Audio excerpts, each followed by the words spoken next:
자, 그 다음에 43에서 45번입니다. 이용학의 풀벌레 소리 가득 차 있었다라는 시인데, 그 얼마 전에 이용학 씨에 대해서 했을 거예요. 이용학이라는 분이 나오면 일제강점기고요. 어떻지? 일제강점기 우리 유랑하는 우리 민족. 그래서 실제로도 이제 그 연해주 블라디보스토크 쪽으로 이주를 하셨었고, 그래서 그 경험들을 바탕으로 이제 이야기를 보통 씁니다. 그래서 뭐 만주로 블라디보스토크로 이렇게 유랑을 해야만 했던 우리 민족의 모습을 드러내는데, 당연히 이제 비극적이겠죠. 네, 그런 비극적인 모습이 드러나 있어요. 풀벌레 소리 가득 차 있었다. 한번 보시죠. 우리 집도 아니고 일가 집도 아닌, 네, 친척 집도 아닌 집. 고향은 더욱 아닌 곳에서. 그러니까 어디예요? 이국 땅. 이국 땅입니다. 아버지의 침상 없는 최후의 밤. 극도의 가난입니다. 침상도 없어요. 최후의 밤은 풀벌레 소리 가득 차 있었다. 자, 요 표현이 참 뭐 여러 가지가 있습니다. 일단 풀벌레 소리 하면 이제 쓸쓸함이고, 그죠? 풀벌레 소리는 쓸쓸한 느낌을 주거든요. 그 다음에 또 하나는 역설적으로 다른 것은 없었다, 이런 의미예요. 이해되시나요? 그러니까 방에 다른 건 아무것도 없고 오직 풀벌레 소리로만 가득 차 있었다는 거예요. 뭐 이해되시죠? 네, 그래서 비어 있었다라는 것을 역설적으로 표현하는 것이에요. 이렇게만 쓰면 어떡해? 네, 이렇게. 근데 역설법은 아니에요. 네, 역설법은 아닙니다. 이제 역설적인 상황이라는 거지, 역설법이 쓰였다, 앞뒤가 모순된다는 건 아닙니다. 네.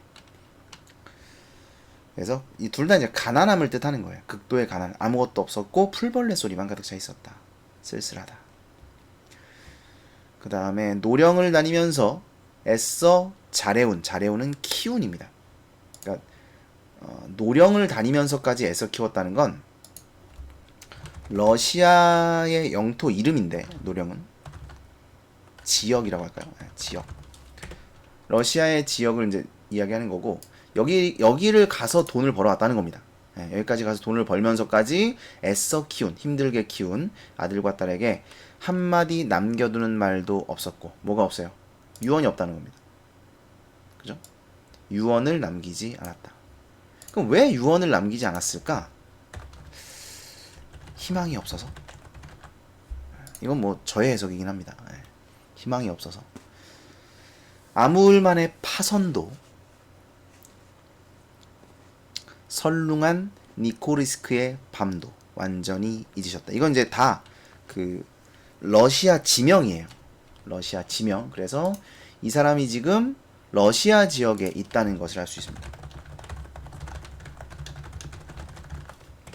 목침을 반드시 벤 채. 다시 뜨시지 않는 두 눈에 돌아가셨죠. 피지 못한 꿈의 꽃봉오리가 가라앉고는 이제 하강적 이미지입니다. 그러니까 이제 피지 못한 꿈. 처음에 여기로 이제 이주를 해갔을 때는 뭔가 희망이 있었겠죠. 그래, 거기 가서 열심히 살면 된다더라, 먹고 살만은 하다더라, 이런 이제 희망을 가지고 갔을 텐데, 그 꿈의 꽃봉오리가 떨어져 버렸습니다. 얼음장에 누우신 데 손발은 식어갈 뿐, 입술은 심장의 영원한 정지를 가리켰다. 돌아가셨죠? 때늦은 의원이 아무 말 없이 돌아간 뒤 이웃 늙은이의 손으로 눈빛 미명은 고요히 낯을 덮었다. 이 보시면요, 그 뒷부분까지 봅시다. 우리는 머리맡에 엎드려 있는 대로의 울음을 다 울었고, 아버지의 침상 없는 최후의 밤은 풀벌레 소리로 가득 차 있었다. 이 부분, 이제 앞부분도 마찬가지긴 한데, 앞부분은 뭐 이제 그냥 어떤 도입 부분이니까 그렇다 쳐도, 이 뒷부분쯤 되면 이런 비극적인 상황에서 예? 극도의 가난 속에서, 그것도 이국 땅에서 가난하게 돌아가신, 아무것도 없이 돌아가신, 유언도 없이 심지어 돌아가신 아버지의 죽음. 그런데 어떤 슬픔이나 뭐 절망 이런 게 막 격하게 드러날 만도 한데 이 사람은 그런 걸 드러내질 않아요. 보시면 다 그냥 서술입니다. 쭉 그냥. 그러니까 이건 지금 감정이 절제되어 있어요. 굉장히 중요합니다. 감정이 절제되어 있어요. 기껏 드러난 표현이라고 해봐야 요거 하나입니다. 있는 대로의 울음을 다 울었고, 이 한 줄로 그냥 끝내고 있죠. 감정을. 그래서 감정이 굉장히 절제되어 있다. 근데 예전에 난소공 이런 작품도 아마 배우셨을 텐데, 그런 작품에서도 보면 감정의 절제는요 오히려 슬픔을 더 극대화하고 비극성, 슬픔과 비극성을 이렇게 쓰죠. 슬픔과 비극성을, 안 보이잖아. 슬픔과 비극성을 더 극대화한다. 이렇게 정리해 두십시오. 감정이 굉장히 절제되어 있다. 저는 이 부분이 되게 슬퍼요. 너무 감정을 절제해서 이야기하니까. 그 다음에 요거 하나 알아두십시다. 그 수미상관이 쓰였는데 요걸로 체크할까? 지금 요 부분 변형된 수미상관이 사용되었습니다. 보시면 여기는 이제 완전히 처음은 아니지만 1년의 요 마지막 부분 여기가 이제 똑같죠? 여기랑 여기가. 그래서 변형된 수미상관이라고 볼 수 있습니다. 자, 뭐 주제는 아시겠죠? 유랑하는 우리 민족의 비극적인 삶을 이야기하는 시입니다. 자, 그 다음에 나를 보시죠. 나는 고은의 선제리 아낙네들이라는 시입니다. 선제리 아낙네들. 선제리 아낙네들이 시적 대상이에요.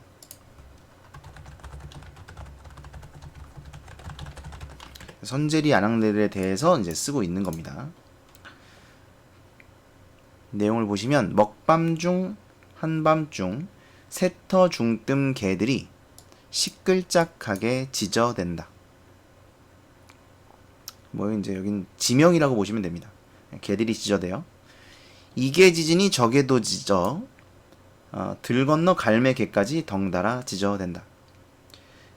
이런 개 짖는 소리 사이로 언뜻 까여 다여 따위 말끝이 들린다. 자, 이 말들이 뭐냐면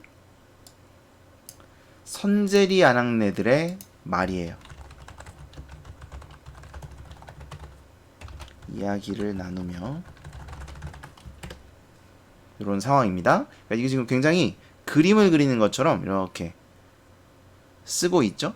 그래서 뭔가 상상을 해보시면 어두운 밤중에 개소리 막 이렇게 짖는데 그 길을 이 선제리 아낙네들이 이렇게 걸어가면서 자기들끼리 뭐라고 얘기를 하고 있는 거예요. 그런 상황을 이제 그려내고 있습니다. 그 다음 보시면 밤기러기 드높게 날며 추운 땅으로 떨어뜨리는 소리하고 남이 아니다. 자, 이게 무슨 말이냐면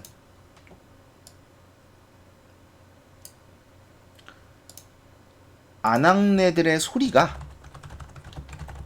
이와 같다. 이런 뜻이에요. 그래서 밤기러기가 날면서 내는 그 소리와 같다. 앞서거니 뒤서거니 의좋은 그 소리와 같다. 이런 얘기입니다. 그래서 뭔가 좀 정겹고요. 이런 얘기예요.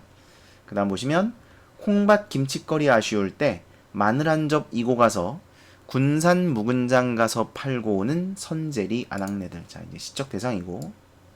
자, 이 선제리 아낙네들이 어떻게 하냐면 마늘 한 접 이고 가서 군산장에 가서 이제 팔고 돌아오는 길인 거예요. 그러니까 사실 어마어마한 걸 파는 것도 아닙니다. 마늘 한 접 팔고 오는 거야. 그러니까 뭐 큰 돈 버는 것도 아닌 거죠. 그러니까 뭘 할 수 있냐면 서민이다. 서민들. 팔다 못해 파장떨이로, 그것도 이제 비싼 값에도 못 팔고 파장떨이로 넘기고 오는 아낙네들. 시오리길 한밤중이니 십리길 더 가야지. 멀단 얘기죠. 갈 길이 멀다. 그러니까 큰 돈 버는 것도 아닌데 저 먼 길을 이제 갔다 오고 있는 거죠. 빈 광주리야 가볍지만 빈배 요기도 못하고 오죽이나 가벼울까? 이거를 자 요거를 반어법으로 해석을 하기도 해요. 반어법으로. 그러니까 왜 이걸 반어법으로 해석을 하냐면 가볍다가 사실은 괴롭다나 무겁다 정도의 의미로 사용이 된 거라고 봐야 된다는 겁니다. 무슨 말이냐면 제가 설명을 좀 드릴게요. 이게 문장을 보면 빈 광주리야 가볍지만 그러면 자 이거 밑에를 보지 말고 이거만 봐봐. 빈 광주리야 가볍지만 그럼 뒤에 뭐가 나와야 될 것 같아요? 얘는 얼마나 무거울까? 이게 나와야 되는 거 아니에요? 그죠? 문장의 그 구조를 보면 빈 광주리는 가볍지만 너의 배는 무거울걸? 뭐 이렇게 말해야 되잖아. 말투가 이 앞에 있는 문장이. 그러니까 뒤에는 무겁다가 나와야 되는데 가볍다가 나왔단 말이에요.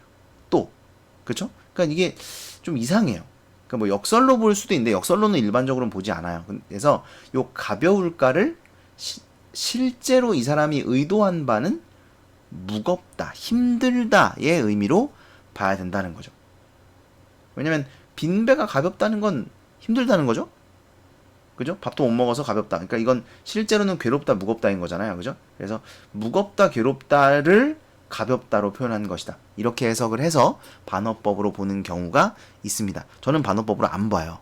그래서 이렇게 버벅거리는 겁니다. 이게 왜 반어지라고 속으로는 계속 생각해요. 아, 이게 왜 반어야? 근데 반어법으로 가르치는 학교들이 있어. 예? 근데 그 어떤 논리가 이렇습니다. 예, 그래서 요 반어법으로 볼 수도 있다라는 걸 알아는 두셔야 되겠습니다. 자, 어쨌든 힘들다는 얘기예요. 갈 길은 먼데 배도 고프고 힘들다. 그래도 이 고생 혼자 하는 게 아니라 함께 하는 거죠. 함께. 혼자 하는 게 아니라 못난아랑네 끼리끼리 나누는 고생이라. 이게 이런 걸 뭐라 그러냐면 연대의식, 공동체의식이라 그래요. 네. 그래서 뭐 유대감, 우리가 연결되어 있어. 이런 어떤 공동체의식, 연대의식, 유대감 이런 걸 느끼는 겁니다. 혼자 하는 게 아니라 끼리끼리 나누는 고생이라. 얼마나 의좋은 한 세상이더냐. 요거 서리법이고요. 서리법. 이거 반어 아닙니다. 네, 진짜 좋다는 얘기예요. 저 처음에 이 시를 해석할 때 이게 반어인 줄 알았어요. 왜냐면 앞에 완전 개고생하는 거, 뭐 개고생까지는 아니지만 아무튼 고생하는 게 나오니까 이게 좋다고? 이게 좋은 세상이라고? 이거 반어인가? 이렇게 생각을 했거든요. 아니에요. 정말 좋다는 얘기입니다. 왜? 그럼 이게 좋은 이유는 뭐 때문이야? 이것 때문이죠. 그죠? 공동체의식, 연대의식, 유대감 때문에 의좋은 세상이다 라고 이야기를 할 수 있는 겁니다. 그들의 말소리에 익숙한지 어느새 개 짖는 소리는 뜸해지고 밤은 내가 밤이다 하고 말하려는 듯 어둠이 눈을 멀뚱거린다. 자, 여기 이제 의인법, 그죠? 의인법과 지규법이 쓰였습니다. 됐죠? 그 주제가 도대체 뭐냐 이건? 선제리 아낙네들의 모습을 통해 서로 써드릴게요 이거는. 네.